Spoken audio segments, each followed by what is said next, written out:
Big boss season 9 ఎంతో ఆసక్తికరంగా ముందుకు సాగుతుందని చెప్పడంలో ఎలాంటి సందేహం లేదు. ఇక ఇందులో భాగంగా ప్రస్తుతం నామినేషన్స్‌లోకి 7 మంది నామినేట్ అయిన సంగతి తెలిసిందే. అయితే బిగ్ బాస్ 9వ వారానికి సంబంధించిన కెప్టెన్సీ టాస్క్‌ను ఏర్పాటు చేశాడు. అయితే ఈ టాస్క్ ఏంటి గనక హౌస్‌లో ఉన్న కంటెస్టెంట్స్ అందరినీ కూడా 3 టీమ్స్‌గా డివైడ్ చేసేశారు.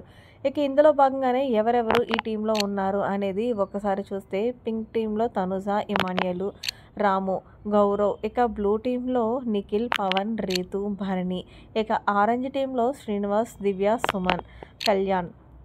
సో మొత్తం 3 టీమ్స్‌గా హౌస్‌లో డివైడ్ చేశారు. కానీ పాపం సంజనని ఏ టీంలో వాళ్ళు కూడా తీసుకోకపోవడంతో ఒంటరిగా మిగిలిపోవడంతో సంజన ఈ టాస్క్‌లో అయితే కనుక ఆడట్లేదనే చెప్పాలి. ఇక ఇందులో భాగంగానే బిగ్ బాస్ పెట్టిన కెప్టెన్సీ కంటెండర్ టాస్క్‌లో భాగంగా 3 టీంలో నుంచి ఇమాన్యుయల్ అలాగే పవన్ కళ్యాణ్ వీళ్ళు ముగ్గురు పార్టిసిపేట్ చేయగా సో ఫైనల్‌గా అయితే ఇమాన్యుయల్ అయితే ఈ టాస్క్‌లో విజయం సాధించాడు.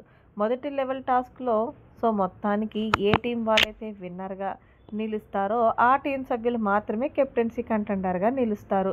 మరి పింక్ టీం అయినా తనుజనా, బ్లూ టీం అయినా పవన్ కళ్యాణ్, ఆరెంజ్ టీం ఏమో దివ్యానా మరి వీళ్ళు ముగ్గురు టీమ్స్‌లో ఎవరు గెలుస్తారనేది గెస్ చేసి కామెంట్ చేయండి. మరిన్ని లేటెస్ట్ అప్డేట్స్ కోసం మన ఛానల్ సబ్స్క్రైబ్ చేసుకోండి. Thanks for watching. By by. Have a nice day.